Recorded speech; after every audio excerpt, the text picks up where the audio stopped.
Welcome to LMU students, faculty, staff, and friends across the virtual art community. On behalf of the Department of Art and Art History and the LeBand Art Gallery, I welcome you to KaleidoLA.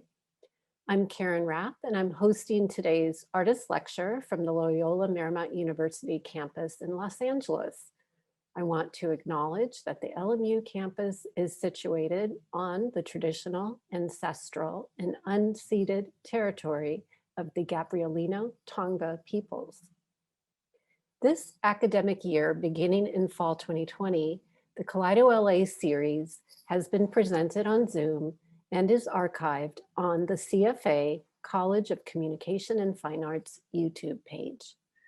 Our speaker series has proudly centered artists who identify as BIPOC, an acronym that stands for Black, Indigenous, and People of Color, as well as members of LGBTQ communities, whose artwork and lived experiences foreground issues of social, economic, and racial justice.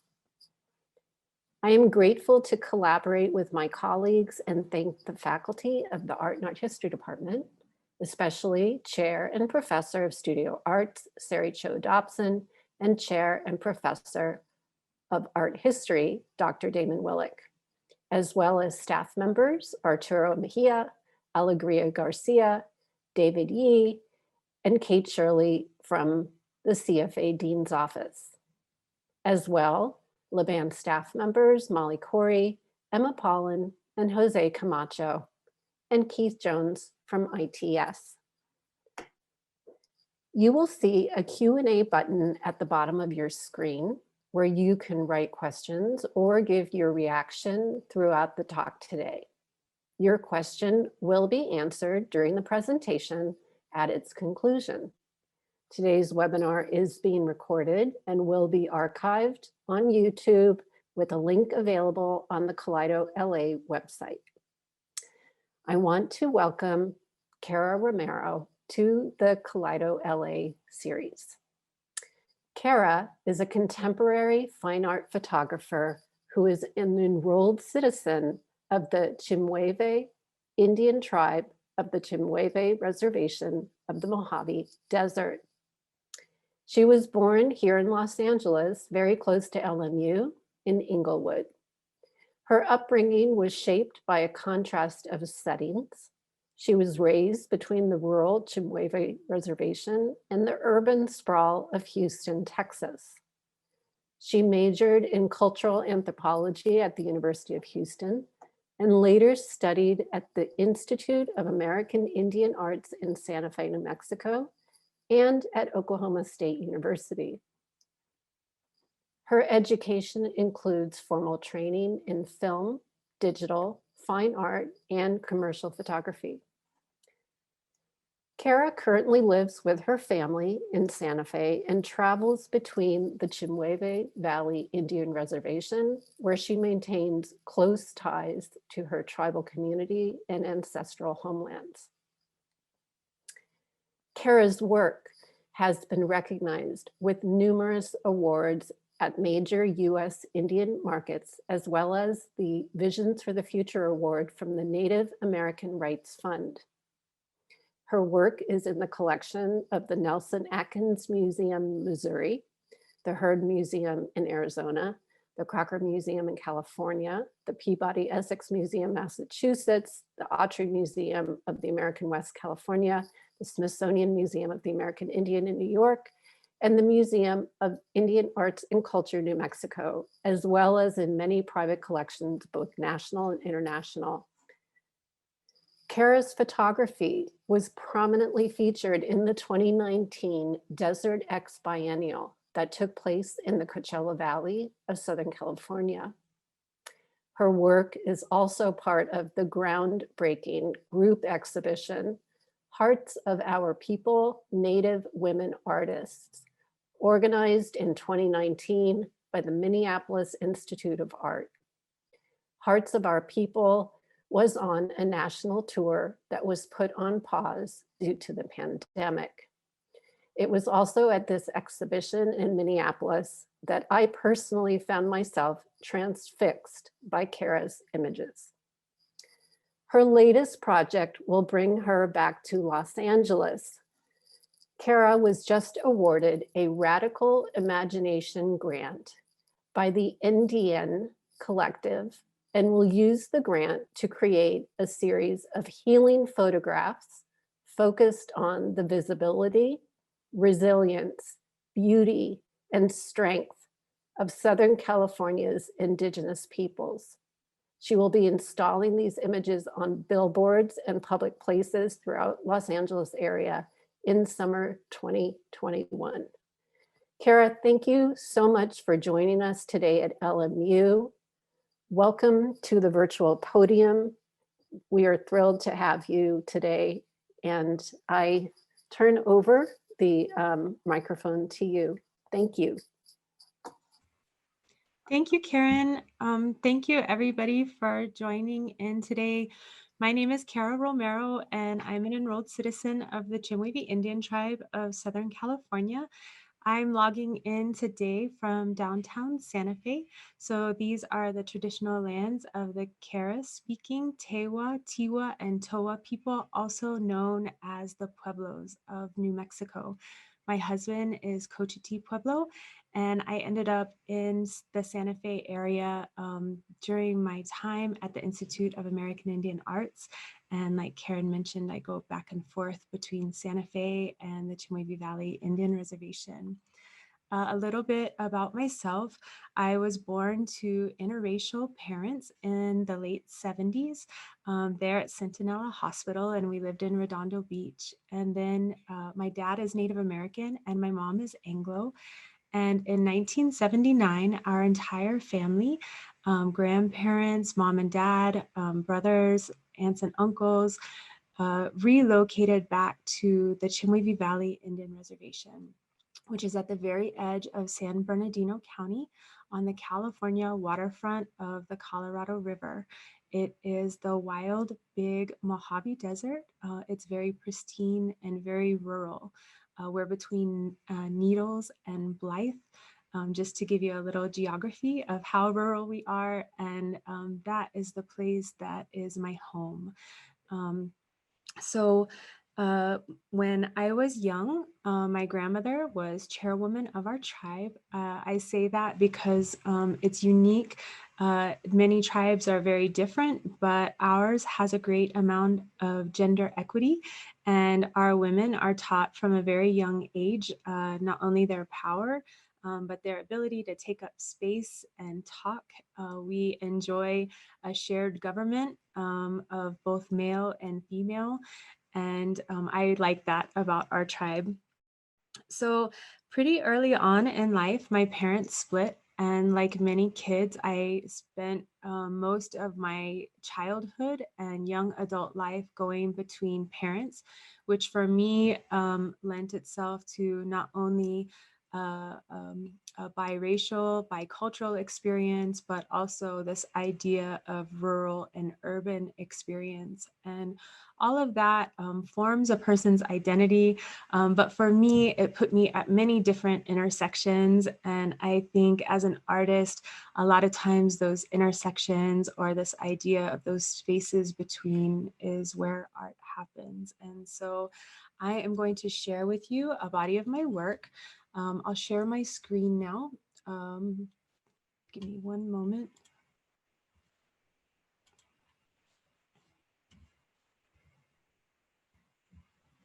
And give you a little more insight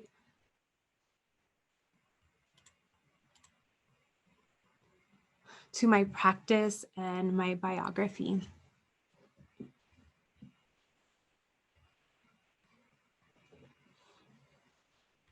So one of the things that I realized very early on, going back and forth between the reservation and the urban setting, is that there was a lot of misunderstanding and misrepresentation, and that most people outside of the reservation really had no concept of modern Native Americans. There really wasn't accurate representation in the textbooks. especially about California Native peoples. And there was a lot of misrepresentation and stereotypical representation. And most of the representations were historical and around the turn of the century. These are my strong women in my family: my great-grandmother, my grandmother, my dad's sister, and this is me. And I wanted to share a little bit of the landscape, so you'll see that it's scattered with cholla cactus and mountains and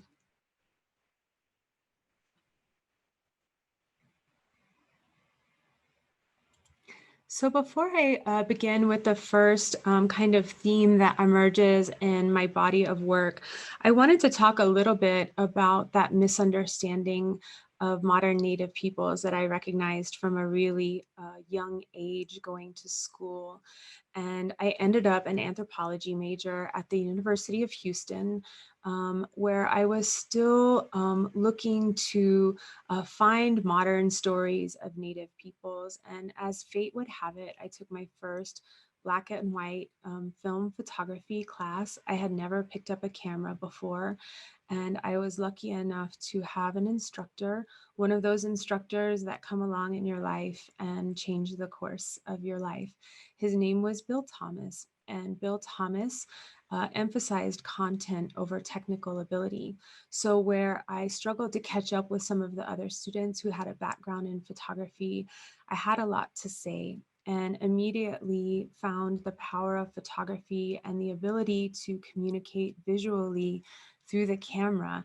I knew instantly that this was how I wanted to tell the modern story of Native peoples and of my identity and my shared and share with the world, my community, and hopefully bring empowerment and awareness to the struggles and the issues, as well as the incredible beauty and resilience of our communities and our modernity. So I did what young people do, and I ran off to art school. So I ended up here in Santa Fe, New Mexico at the Institute of American Indian Arts. And I took more black and white film classes. And at that time, it was right around 2000, 2001, and the industry was changing very rapidly. And there was this great tension between whether photographers would stay with film or whether the industry would go digital. And for me, both were true, but I decided that I needed to continue on with my schooling. And so I went to school and got an applied science degree in photography technology. So I went from documentary, black and white, film, and fine art photography into a program that was very centered around commercial photography, editorial photography, as well as the use of lighting.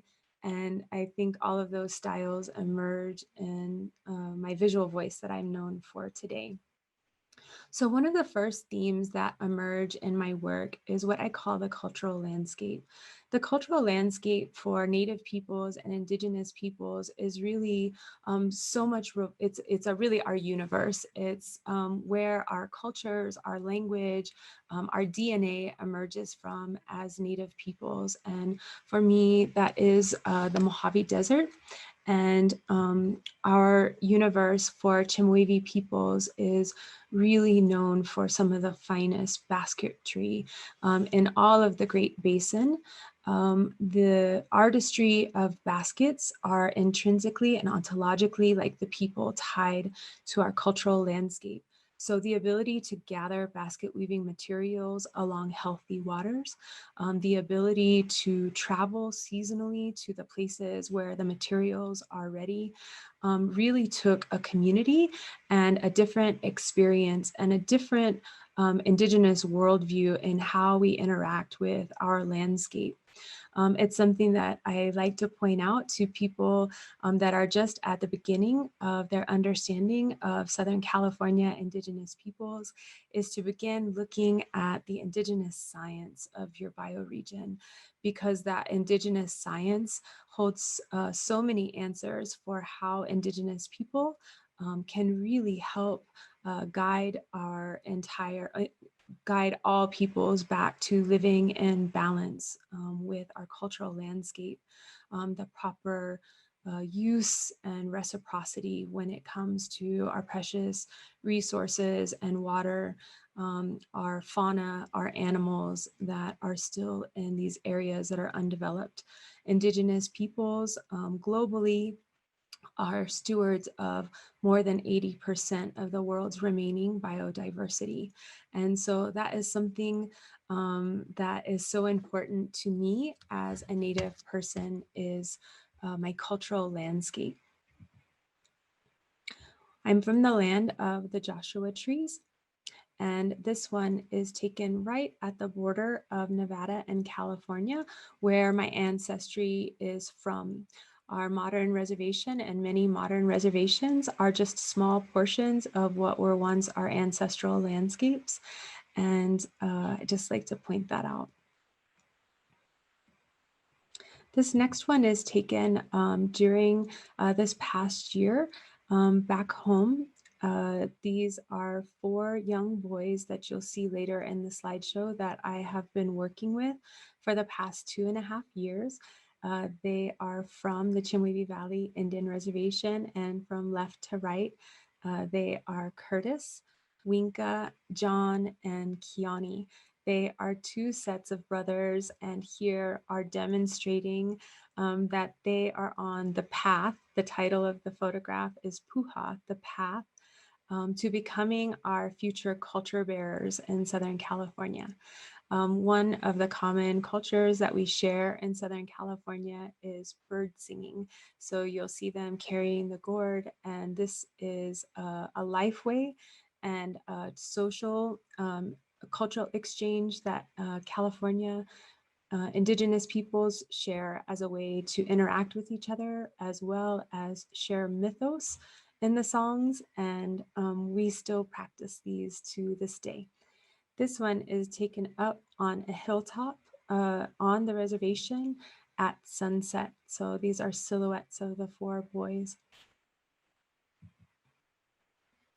This next one is called Nipton Highway, and these are my 2 sons, Santiago and Paris. Paris is the baby. He is now 8 years old. So this was taken in, I believe, 2013, pardon me. Here again from that cultural landscape that I'm from, the Joshua trees. These areas in Southern California, when the fauna changes, it's usually due to elevation, and oftentimes it also is indicative of different mineral and water resources that are found underground. Again, that Indigenous science that people once knew and was how we lived in harmony with our ecosystems for thousands of years. Today, we are on the California waterfront of the Colorado River, which has always been a sacred gathering point for Chemehuevi people. We also were scattered throughout the Mojave Desert, where there is a lot of underground water resource from Paiute Springs and underground aquifers and Cadiz. In contemporary times, we are very threatened with the overuse of water, and we see the impending infringement on the health of our waterways out in the desert, which is where the Los Angeles Metropolitan, through the Metropolitan Water District, takes a great amount of water all the way from the Colorado River. The Colorado River was dammed up in the 40s as part of Reformation. So I'll speak a little bit about that in a later slide. We have a very intimate relationship with the Colorado River and with the water.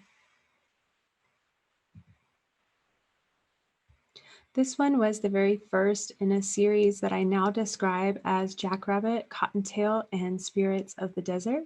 Jackrabbit and Cottontail are hero twins in our mythos and oral tradition, and they are represented by John and Winka in this particular photograph that is very autobiographical.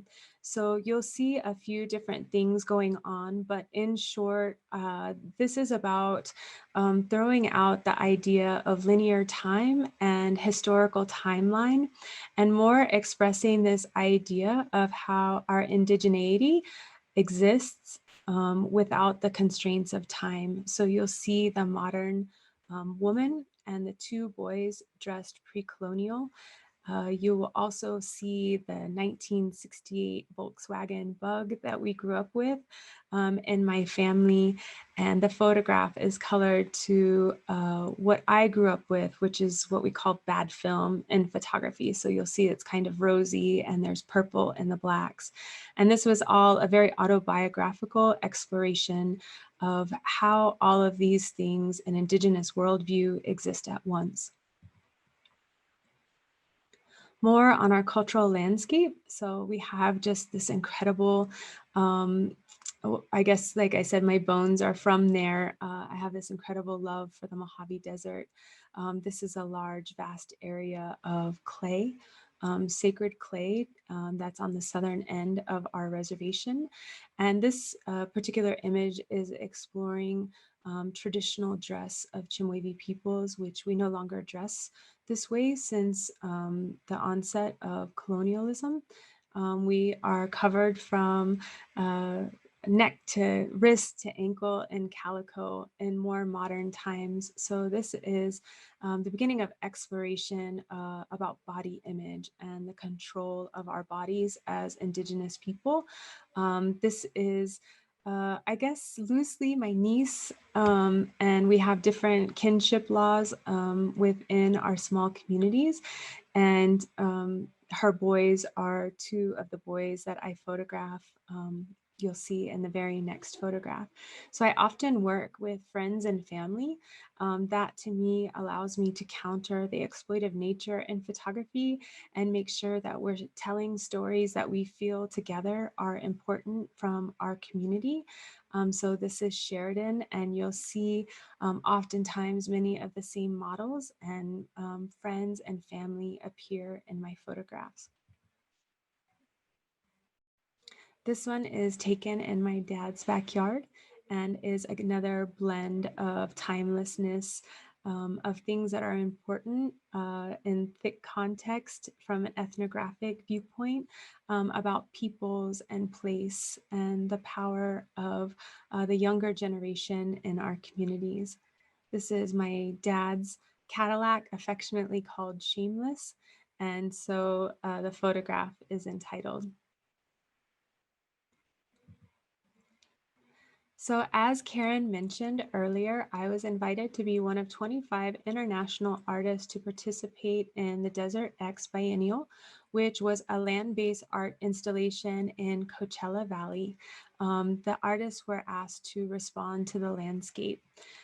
For me, it was a very exciting endeavor to be the very first Indigenous California person that was ever invited to be part of that show. And so I wanted to be as inclusive of all of the tribes, the sister tribes of Coachella Valley as I could.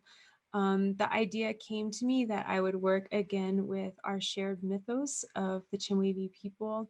And one of the things that we do is respectfully visit with our sister tribes, the tribes of the Mojave Desert that share the locations ancestrally, predating modern reservation boundaries, are the Chemehuevi, the Mojave, the Serrano, and the Cahuilla peoples. So a little bit further away from the coastal peoples. And I just wanted to point out also that Los Angeles is a very sacred area to all of the desert people as well, with much of our mythos and our creation coming from the ocean. And from the coastal area, our creator and Chemehuevi is actually Great Ocean Woman. So here's an example of what the billboards look like. And in short, the concept behind the photographs for this series were that the four boys from my reservation would represent themselves as visitors, but would also represent those timeless time travelers coming to visit the ancestral lands of their sister tribes and respond to the landscape, as was the request of the curators and organizers of the event. A little glimpse into the 5 billboards that went into a consecutive installment on the Gene Autry Highway between Palm Springs and Los Angeles. And my goal was for the images to respond not only to development in the landscape, but ancestral place, protection of sacred sites, as well as political landscape. This first of the series of billboards is Kiani.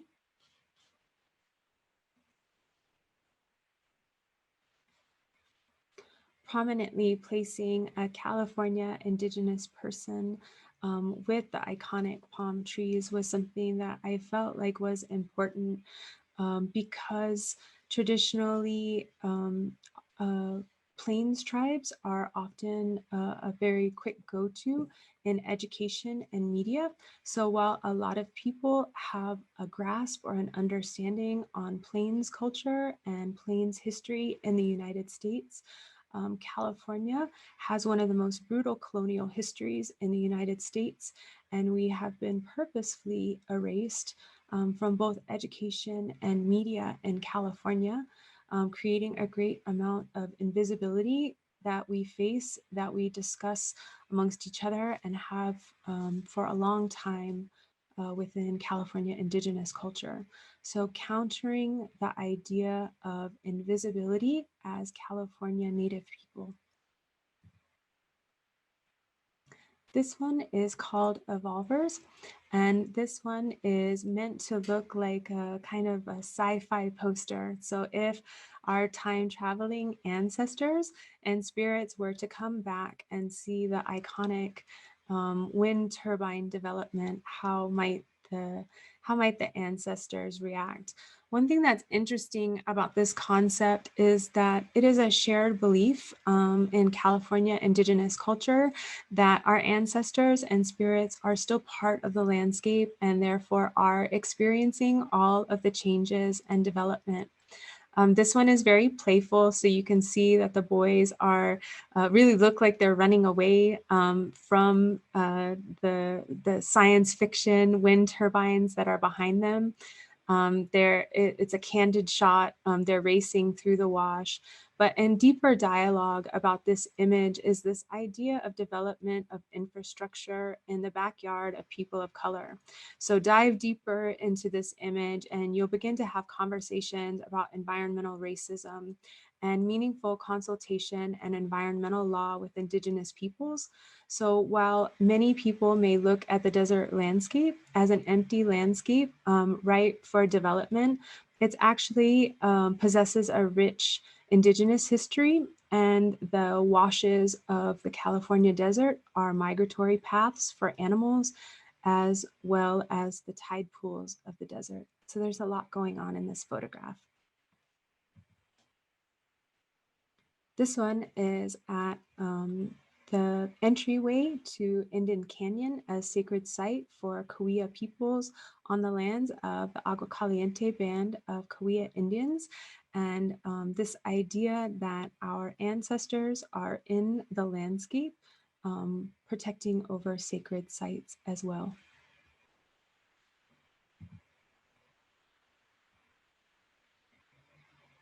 This is a modern landscape on the Chemehuevi Valley Indian Reservation. And this one kind of lends itself to this idea that little boys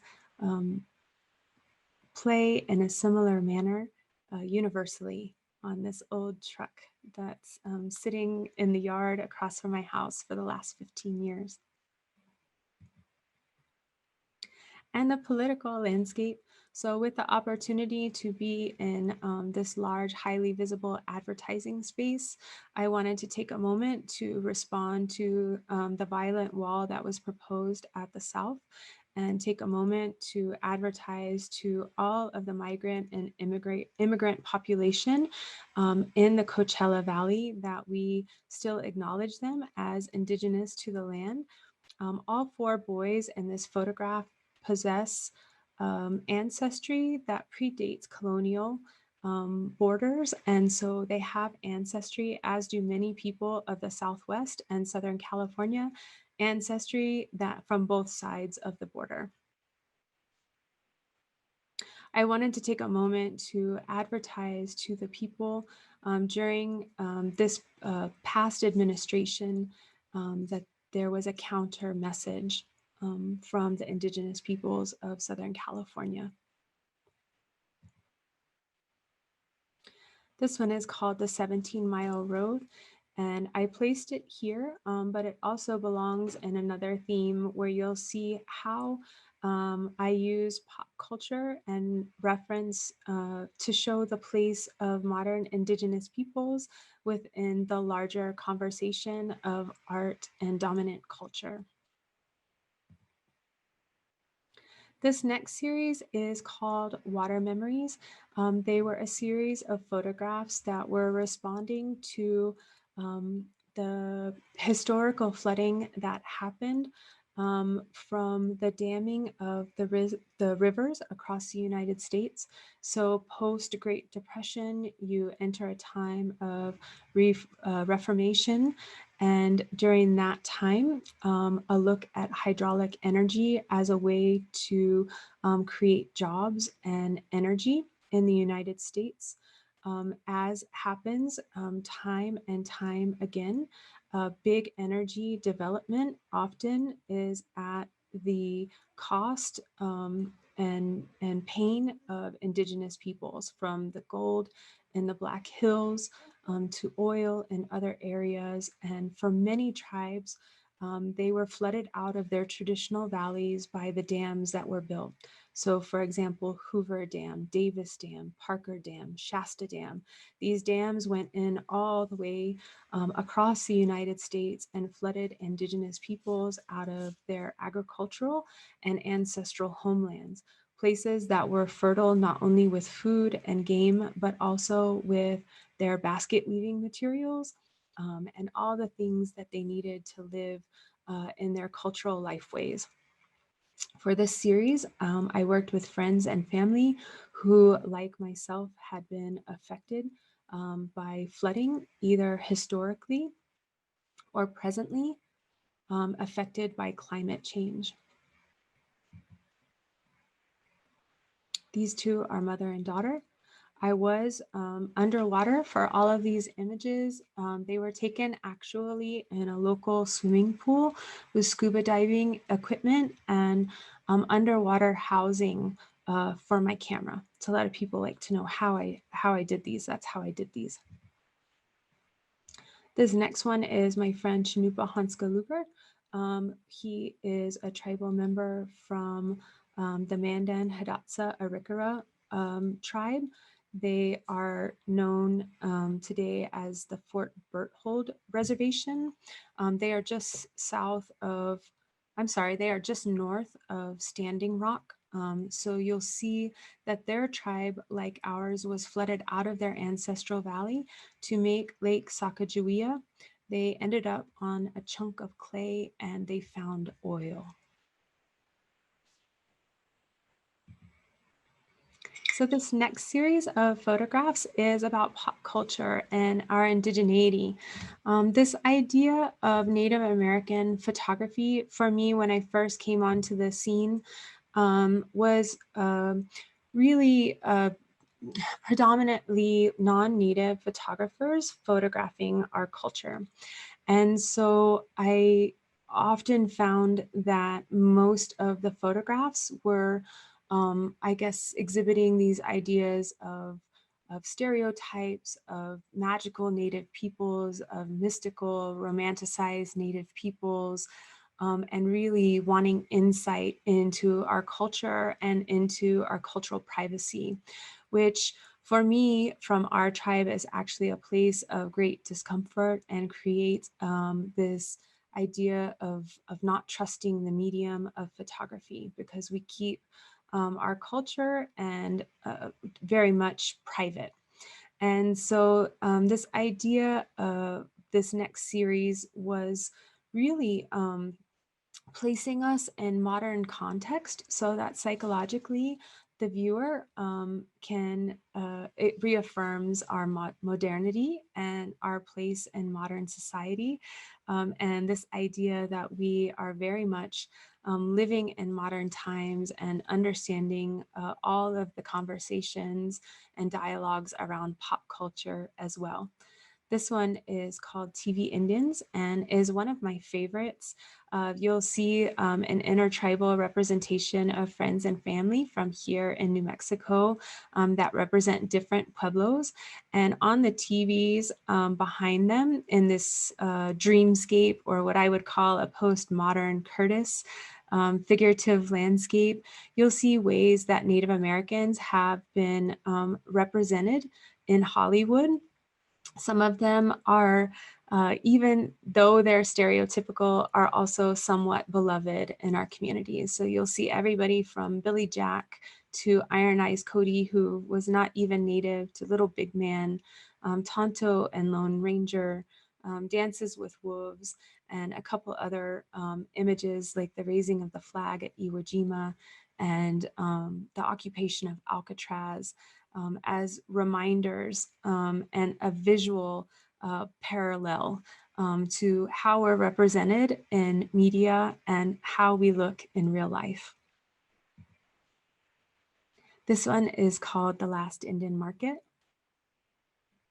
Each of the persons in this photograph are very noteworthy and well known within our Indigenous arts community, with Buffalo Man at the center.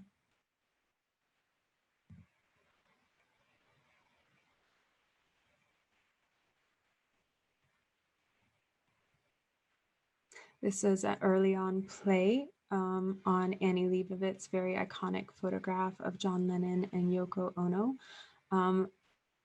taking a look at indigenizing the medium and the stories of pop culture. This one is called Coyote Tales. It is the first in a series incorporating Coyote, who is our fabled trickster in California, and actually many Native American tribes. He shows up as a fabled trickster.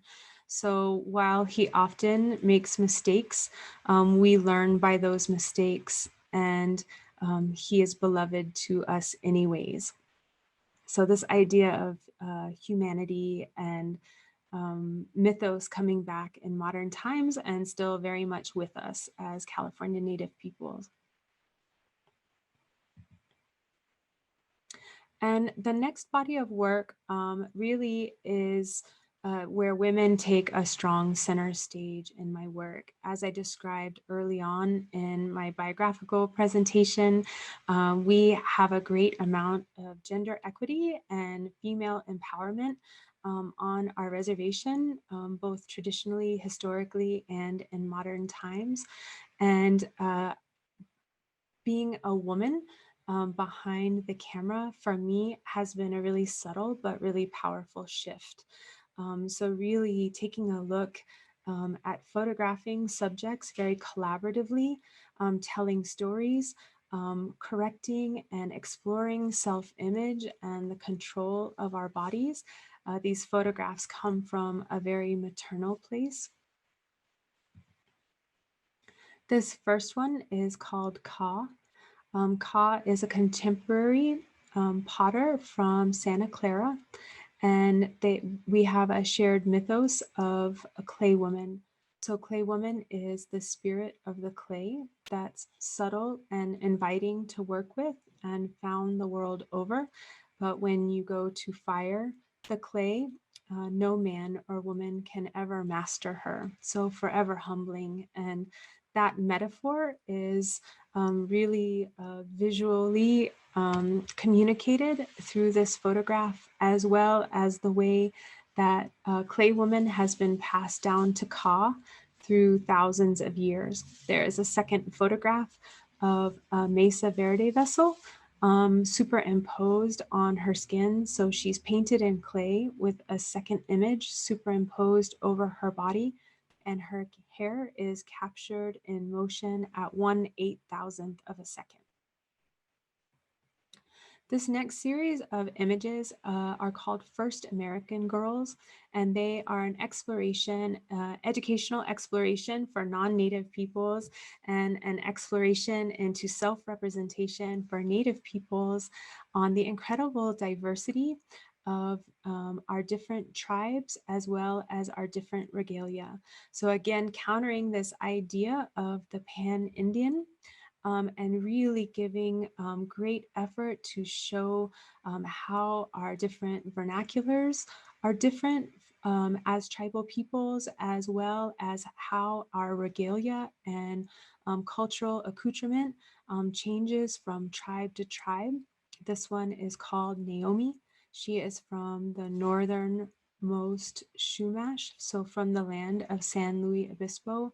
Her mother is a celebrated regalia maker in California. Her name is Liamata Frawa, and all of her dress and cultural accoutrement in her doll box that is a life-size doll box. So we made life-size doll boxes for each of the models in this series.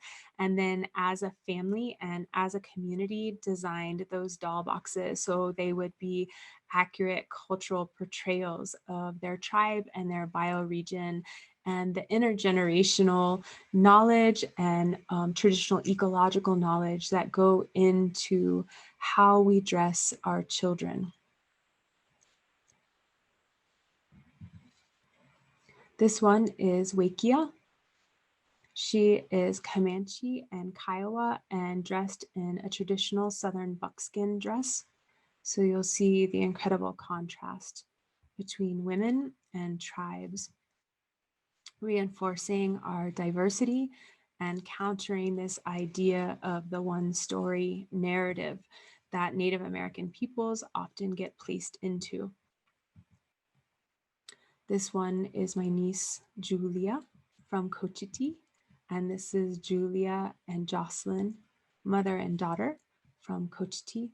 You'll see the Cochiti pottery designs on her box, as well as blue corn and chili and great grandpa's drum. This one is Amber Morningstar. Most of my photographs are named after the woman that they portray in order to give her agency. They are not only about the person's tribe or their background, but they're very much about the individual, and we try to tell a story together. She is Choctaw, so Oklahoma, Mississippi. This one is Thai. Thai tells a story of the importance of white shell woman to Dene peoples. So she is placed in front of an antique Navajo blanket from the 1920s. And she is draped in olivella shells from California. So in wanting to photograph Thai, we also wanted to bring back an old story of trade, of how the white shells were sacred to the people of the Southwest, and reconnect the women in trade from the coast. The shells came from the area, the central coast of California, through Liamata and myself, the desert person that connects the California coast to the Southwest. Spent 4 to 5 days stringing the sacred olivella shells from the coast and then placing them on the young Dene woman for whom the white shells held great meaning. So recreating this story of intertribal pathways and connections to each other all in one photograph.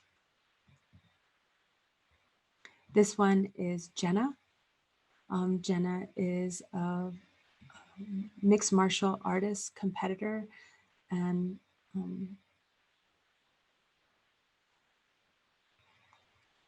really empowered photograph. This one is called Sisterhood is Sacred.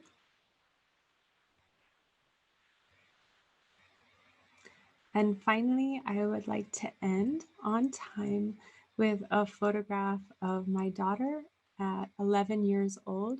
She is now 16, almost 17.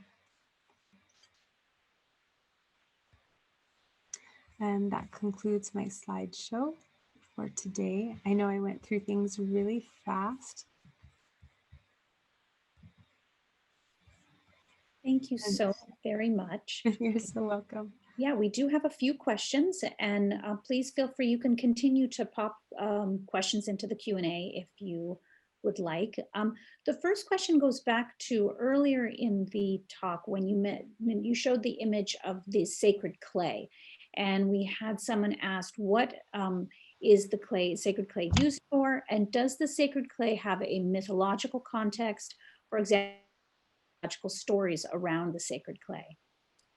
Sure. So the clay that we used in that photograph was from my reservation. And that was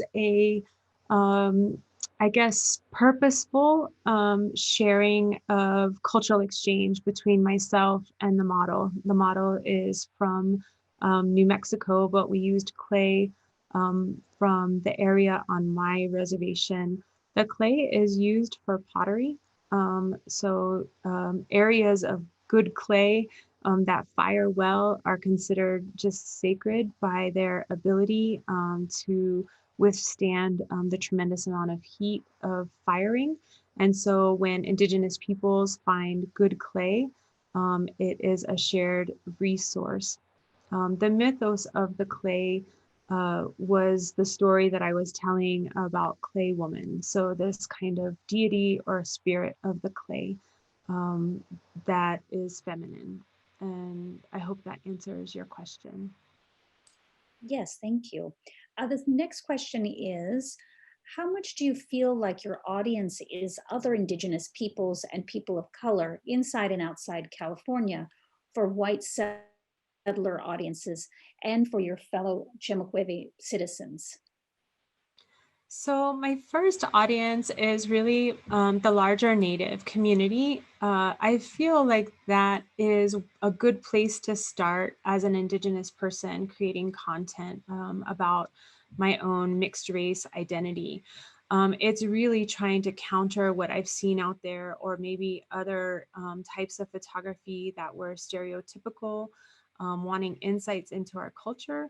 And I would say furthering that ways that we haven't seen ourselves represented. So finding truths in representation and trying to create a lot of different stories. I find that the more layered a photograph is, that the more ability it has to connect both within my culture and intertribally. I live in Santa Fe, and Santa Fe has a large intertribal community. So some of that reality comes through in my work and telling stories with my intertribal community here in Santa Fe. And then some of it is much more specific to Chemehuevi. And I feel that I kind of utilize a fluidity in going back and forth. But I think it's a really important point, and something that I feel is important to point out is this idea that I am bicultural, and born to interracial parents. For me, that has put me in a space that I call the great in between, or at an intersection of cultures. And in some ways, I feel like that has allowed me to be maybe even a good communicator visually, in having a good understanding of both cultures. So understanding what is appropriate from within the culture to share, focusing on giving back to community and not taking from community. And then also understanding what non-Native people understand and don't understand about Indigenous community. So it's a really difficult question. I appreciate it, but I hope I answered it. Yes, absolutely. Thank you. The next question is, uh, a lot of Indigenous peoples around the world refer themselves to star culture. Let me see, it just disappeared from my slide here. A star origin. Is there a similar context for your people's myths? So we do have stories of the star mythos in my tribe. Definitely the Seven Sisters is one story of cosmology, and that comes up intertribally. But the mythos are also connected to the land and the ocean and the flora and the fauna in Chemehuevi.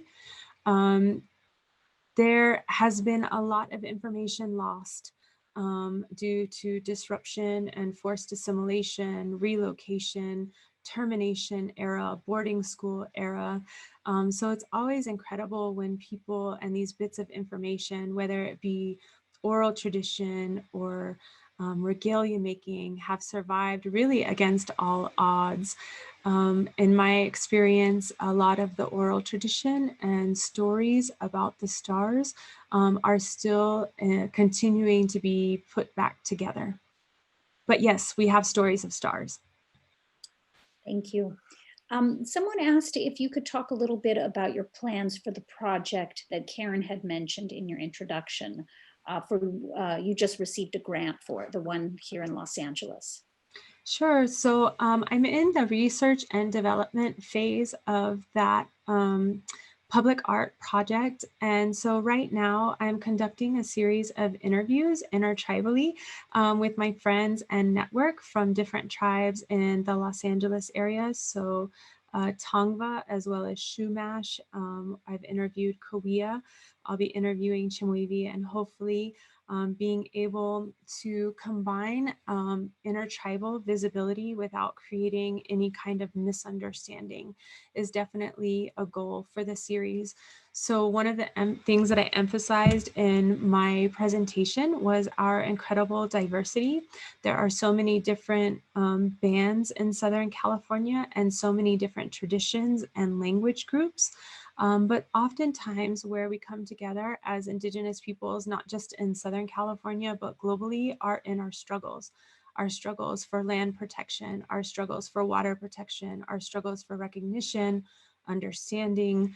And so I'm looking to a lot of the ways that we've been affected similarly in our struggles. My narrative, I hope, is twofold, not just to create understanding more for colonial history in Southern California, but also hopefully evoking this need for Indigenous leadership in Southern California as it relates to the management of land and resources. Great. The next question is about the underwater shots.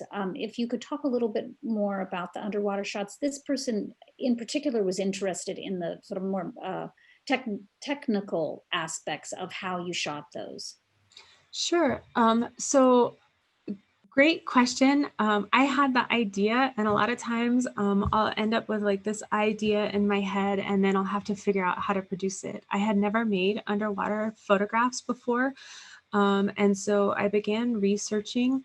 I actually rented the underwater housing for my camera from ABC Photo there in Los Angeles. C being SEA, kind of a play on words. And so you can actually rent the underwater housing and lighting for your camera. And I practiced with the owner and specialist on Zoom or like Google Hangouts. This was in 2015.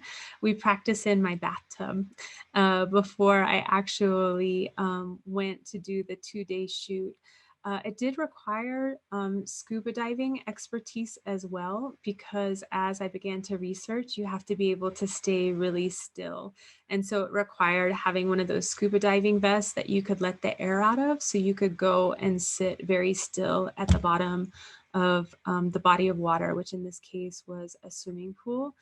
So just some things to think about technically to be able to produce an underwater image is access to a scuba diving tandem diver or the expertise yourself, as well as the housing for your camera. Wow, that's way more than I could ever think it could possibly be. They're wonderful. I have one last question, and then after that question, we'll pass it on to Karen. This one is, how do you navigate the industry as a female photographer, let alone a BIPOC photographer? Sure. So that's a really good question. I would say there were a lot of times that I almost quit. And I think the cost of photography is something, probably a number one reason why kids from communities of color don't pursue photography and film. There were a lot of hurdles that I had to overcome. So I really did a deep dive on this idea. I hate to say it, but it's poverty mentality. So when you come from low socioeconomic ideas of like investing in your artwork and photography equipment and film feels really frivolous. And so I had to really overcome this idea that investing in myself and my practice was not frivolous, but was in fact an incredible act of self-care, not only for myself and my community.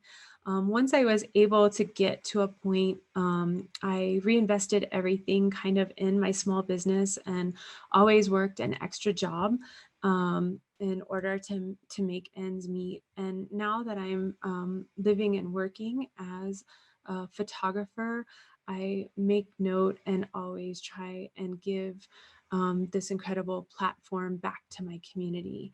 So using this privilege of being able to tell our own story is something that I think is so important and worth going through the struggle and paying your dues. And I just uh, am supportive of anybody that's from a community of color in doing that, and also speaking to the audience about allyship and helping kids from communities of color tell their own stories and the power of change that has in taking over your narrative. I will say it has not been easy. But however, for the last 7 years and pushing through and doing it because I loved it, I can now honestly say it's taken me further than I could have ever imagined. And so it's been a really incredible, good story for me. Thank you. I would like to pass it on to Karen. And just so you know, there are some other comments that are really beautiful that people wrote that we will send to you as well. Thank you so much. Here's Karen. Thank you, Molly. Thank you, Cara. I'm going to watch it again when it's on YouTube. There is so much to look at and then to learn from your speaking about the history, the contemporary experience, the experience of women, your family. I mean, it's so multi-layered. I want to ask you, because I learned about your work through the Magnificent Hearts of Our People exhibition. What was that experience like to be in a show of that scale? That was one of the best experiences of my life. And it might surprise people the reasons why, but I would like to speak to that. So 20 years ago, to pick up photography as a medium, as a young Native artist was unconventional. And it was not considered a traditional art of our people, but I found myself compelled. It was a really healthy compulsion from early on. And I really had to struggle with a lot of the issues of exploitation and the pain that photography has caused to the Native community and to communities of color. So really examining those and deciding if I still wanted to do it, and pushing through and finding a visual voice and maturity and content that did in fact give back to my community and did help other people look at this idea of representation through photography as a good thing. That particular show had a tremendous group of advisors, of Native women advisors, intertribal, that was also intergenerational. And so just to have been juried into that show, not only for photography, but for that particular image of Ka, was such a huge honor for me, and a feeling of the highest regard, I guess, for having been included in that show. Thank you. Thank you so much. Can I ask you very briefly, because we're just in our last few moments, could you speak to the specific way that photography has been exploitative, so that we kind of cover that also for the audience, because that's I think a long history. Yeah, I think it's really important. I mean, when I set out as a young person at, 19 or 20 years old, and I thought, I really want to be a photographer. I really want to be a National Geographic photographer. And then just realizing, as, you're becoming more educated, the history of photography, that National Geographic is a really exploitive magazine. And I think like it almost made me stop, and say, maybe this isn't the right pathway, but sitting with that struggle and figuring out how not to take images from the community and sell them without making sure that the content gave back, and always looking at indigenizing this media, not only with the content, but with the effects of positive representation. So really trying to take a look at how can I be of service to not only my community, but to the larger community, I think is a very different way of looking at art, in particular photography. It's beautifully said. Thank you so much. I want to thank you, Cara, for being part of this this series at LMU, and just so proud to have been able to have you as a guest. And I thought of something the other day, and it sounds somehow a little, I don't know, silly, but it was like I was making a wish for a while, like I really want you to be part of this, and then there you are. It's like a wish came true. So thank you so much. I'm going to read for everyone a description of the KaleidoLA 2 weeks from today, on February 12th, on Friday. We will welcome Suzanne Kite, and she goes by the artistic moniker Kite, and she is a Oglala Lakota artist. She is from Los Angeles, but she's currently based in Montreal. And her practice covers a spectrum of media, including artificial intelligence, interactive software, sound, dance, and performance. So multimedia students, this is for you. Kite will be joined by our own Selwa Sweden, who's a media artist and faculty here at LMU. And that will be a wonderful perspective to kind of follow your presentation, Cara. Different tribe, different media, AI, which sounds very exciting. So thank you so much. And I know that you will be out here literally soon. So if COVID is not so much in control of our lives, I would love to see you. So thank you. Thank you, everybody in the audience. Thank you for the team behind the scenes. Thanks for joining in today, and thank you for the invitation.